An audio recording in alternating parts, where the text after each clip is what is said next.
dia, boa tarde, boa noite. Sejam bem-vindos, brothers, a Multiplicando os Talentos. Hoje nós daremos continuidade à parte 2 de Compreendendo o Ciclo de Mercado. Então, vamos lá, sem mais delongas. É isso aí, pessoal, Compreendendo o Ciclo de Mercado. Né? Então, no episódio 1, nós vimos uma série de características do ciclo de mercado e nós paramos aqui na fase do ciclo econômico. A gente viu que a economia, o ciclo econômico, ele tem 4 fases, né? Crescimento, a expansão, a recessão, depressão e recuperação.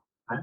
E cada fase dessa do ciclo econômico, que está aqui representada na tela, o que acontece? Você tem ativos e nichos da economia que se beneficiam, né? No crescimento, na recessão, na depressão. Então, é interessante de falar que, independente do momento do ciclo econômico que nós estamos, você tem sempre uma classe de ativo que vai se beneficiar daquela fase do ciclo econômico. Por isso que é importante nós compreendermos em que fase nós estamos, para que aí a gente possa alocar de uma maneira mais precisa determinadas classes de ativo. Mas lembrando, pessoal, que não tem como fazer uma análise precisa. Esse é o foco do livro, né, do Howard Marks, que a gente falou, Dominando o Ciclo de Mercado. Então, o que acontece? Você não tem como definir de maneira precisa exatamente nós estamos. Por exemplo, não tem como você dizer que nós estamos no pico do crescimento, ou então estamos no meio, no início. Não. A gente sabe em que fase nós estamos, há uma grande probabilidade, a gente trabalha com probabilidades em que local nós estamos, e você se alocar.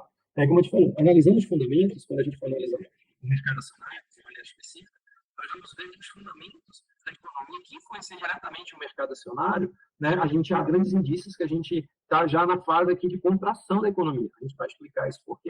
Né? O que acontece? Porque a gente veio mais de um ano de um processo inflacionário bem pesado, e aí o que aconteceu? O governo teve que aumentar a taxa de juros para reduzir a inflação, então isso houve uma desaceleração da economia, então nós temos aqui um período de contração, e é o objetivo dos bancos centrais a gente gerar uma recessão para equilibrar a oferta e demanda. Então, sabendo que a gente está mais ou menos nessa região já, né, sem tentar definir tocos e fundos, esse é o nosso objetivo principal, você não tem que ficar preocupado com isso, né? A gente alocar nosso portfólio com base no ciclo econômico, sabendo que é um fenômeno complexo. O que é um fenômeno complexo? Tem tantas variáveis que você não tem como analisar com precisão em cada detalhe, os efeitos de segunda ordem de cada ação de algumas pessoas, de alguns governos, de alguns bancos centrais, ações militares, você não sabe os efeitos de segunda ordem daquilo. Então, é um efeito complexo que vai variar, o ciclo econômico vai variar desde políticas governamentais até mudanças climáticas, vai gerar, imagina, a gente passa por uma temperatura muito alta, isso vai prejudicar muitas vezes as plantações, vai gerar uma escassez de materiais agrícolas, as commodities, então isso vai levar à inflação, então a política econômica adotada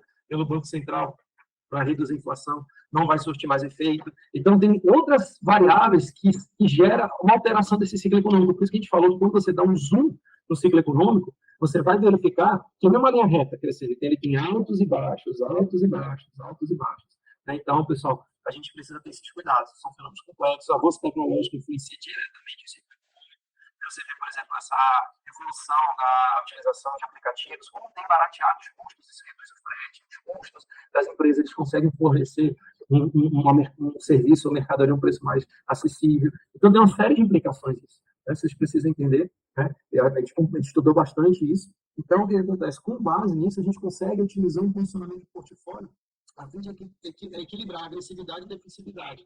Então, como os fundamentos indicam que a gente está nessa fase de contração, a gente vê no período de recessão, a gente tem que ter nesse momento um período mais defensivo. Então, a gente vai ver que nesse período de contração, a gente precisa ter um caixa maior em dólares, porque o dólar é o refúgio das pessoas, né? No período de crise, a gente precisa ter mais ouro, a gente precisa ter mais títulos do governo americano, né? Um equilíbrio ali de títulos de médio e longo prazo. A gente, Bitcoin, é uma reserva, né, interessantíssima, reserva de valor, né? Então é isso. E reduzir a nossa posição agora de commodities, reduzir a nossa posição no mercado acionário, e às vezes até mesmo reduzir drasticamente o mercado acionário, deixar um percentualzinho ali, porque como a gente é um mundo de incerteza, a gente não sabe o que acontecerá amanhã no ciclo econômico, pode ser que amanhã o governo chegue lá, dê uma retalha na taxa de juros, jogando bilhões de dólares na economia e dispare, então o mercado acionário se beneficia, então assim, por isso que a gente tem que ter uma pequena exposição, mas não uma exposição tão alta, porque a gente está nessa fase de contração e recessão. Agora, como eu te falei, nada determinista, que pode demorar 1 ano, 2 anos, meses, 10 anos.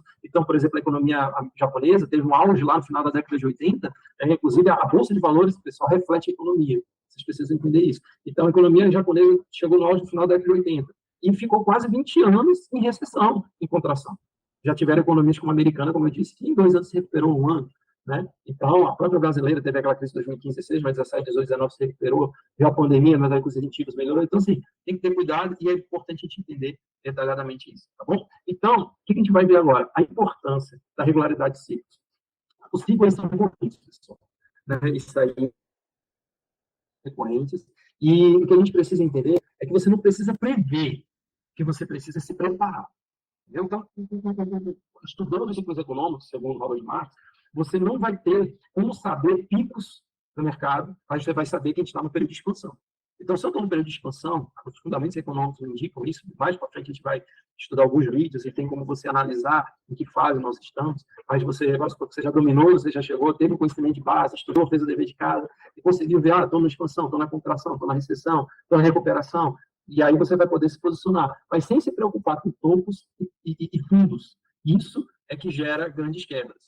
Então, você não tem como prever, você não tem como saber efetivamente, eu estou no topo, eu estou no fundo, eu estou no meio. Não, mas você se preocupando, entendendo, aprendendo o ciclo econômico, você consegue se posicionar ali. Então, como eu te falei, por exemplo, hoje, você sabe que a gente está nessa fase de contração da economia e migrando para uma recessão, pelos fundamentos que depois a gente vai colocar para vocês econômicos, que a gente faz para analisar, eu já sei que eu preciso ter uma exposição maior de caixa, né, em dólares. A gente já falou sobre a gente deixar dinheiro parado na corretora, uma ETF, naquele vídeo lá, portfólio permanente, a gente aborda isso no episódio 3.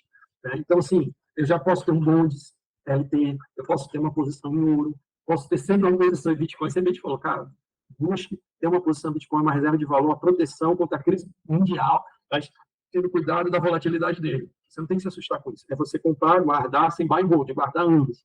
Né? Então, a gente pode ver hoje que a gente está no período de contração e recessão pelos fundamentos, mas eu não sei quanto tempo vai durar, não sei se a gente chegou no fundo, no topo. Então, você não tem como prever esses movimentos, você tem que se preparar. Eles são inevitáveis, eles vão ocorrer. E a gente tem que ter cuidado, que aquela frase, desta vez é diferente. Né? Muitas vezes as pessoas começam a citar, não, eu sei que o ciclo fica ocorrendo, mas hoje, em 2023, é diferente, a geopolítica mudou, as instituições estão mais robustas, a tecnologia nem se compara à década de 80 e 70. Né?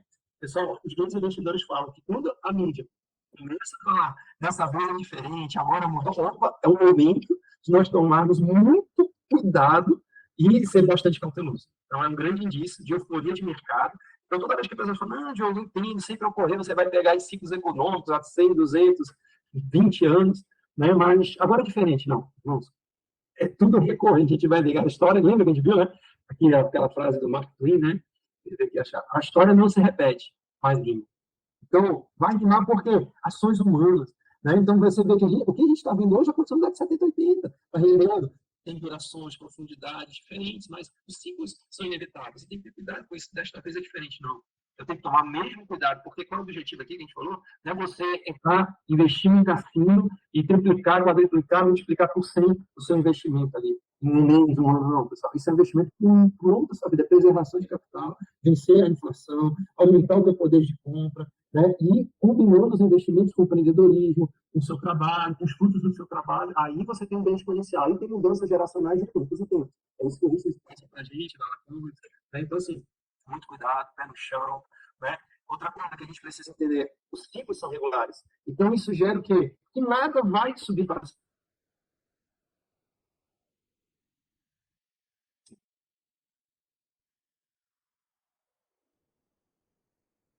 E nada vai cair para cima. Nada só para cima. A gente tem que evitar esses problemas emocionais que muitas vezes a gente é submetido. Não, eu tenho um pé no chão, sou equilibrado, porque Deus nos chama para o equilíbrio, Deus nos alerta, Deus toca o nosso coração. Então, assim, nada vai subir para sempre. Então, eu preciso ficar cauteloso. E nada vai cair para sempre. Então, nesses momentos de queda, por exemplo, de bondes, os bondes estão no fundo de história de 40 anos. Então, todo mundo acabou o bonde, não presta. É o momento de você comprar. É o momento de você se posicionar. O Bitcoin caiu, já chegou a 60, agora está 25, 26. Então, é o momento de você se posicionar a longo prazo. Imagina quando chegar a 100 mil, $1 milhão. Imagina que loucura, isso não vai chegar. Pessoal, eu falei, quando me falaram de Bitcoin, custava $100. Ele chegou a 60 mil. Depois, quando a gente vai falando de investimento, eu vou mostrar para vocês um gráfico, quanto ele cresceu para chegar onde ele está hoje, e quanto ele precisa crescer, por exemplo, para chegar a 1 milhão. É algo assim surreal. Ele já cresceu, tipo assim, isso aqui. E para ele chegar, o preço atual para 1 milhão, ele precisa crescer isso aqui. Sim, ele já expandiu de uma maneira surreal, porque ele é um ativo que não é inflacionário, ele é extremamente escasso, ele é o ativo mais escasso que existe hoje no planeta Terra. Né? Então, assim, Qual é o segredo, então? Calibrar. Você sempre fazer um reequilíbrio do seu portfólio. Então, você vai fazer com que as forças do mercado trabalhem ao seu favor. Então, esse é um grande segredo. Calibrar os teus investimentos, ter cuidado, né? Não agir por emoções. Esse não é o segredo. Os investidores não agem por emoções. É como o Richard fala, inclusive, os grandes investidores, no livro do Edward Thorpe, o homem que venceu o mercado, ele fala que para ele podia ter multiplicado por 10, por 20, ou ter caído, ele estava tudo. Né? Tanto é que os grandes investidores, teu portfólio subiu 50%. Que legal, brother. Porque o dinheiro não é tudo para eles. Né? Eles não deixaram se mover pelas emoções do momento. Então, irmãos, os ciclos são regulares, a gente não tem como prever exatamente tempos e fundos do mercado, mas tem como nós identificarmos pelos fundamentos em que fase nós estamos no crescimento, estamos na contração, estamos na recessão, estamos na recuperação, e com base nisso posicionar seu portfólio. Tá bom? Então, esse foi mais um episódio aí do Explicando Seus Talentos.